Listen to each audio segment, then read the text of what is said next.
கடையூழி காலத்தே தனித்தனிமை போக்குவதற்கு இறைவன் கைப்பட எழுதி வைத்துக் கொண்ட பெருமை மிக்கது திருவாசகம். எல்லாம் வல்ல இறைவனே மணிவாசகர் சொல்ல தம்முடைய கைச்சாந்து இட்டு பெருமை சேர்த்தது திருவாசகம். அந்த திருவாசகத்திலே 51 பதிகங்கள் இருக்கின்றன.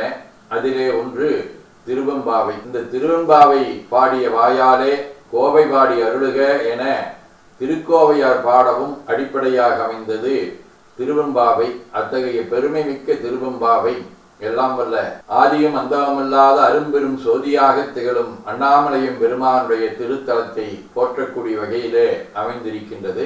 அத்தகைய திருவெம்பாவை பாடல்களை மார்கழி மாதத்திலே நாம் நாளும் ஓதி மகிழ்வது நம்முடைய பிறவி எடுத்ததனுடைய பயனாகும். திருச்சிற்றம்பலம்.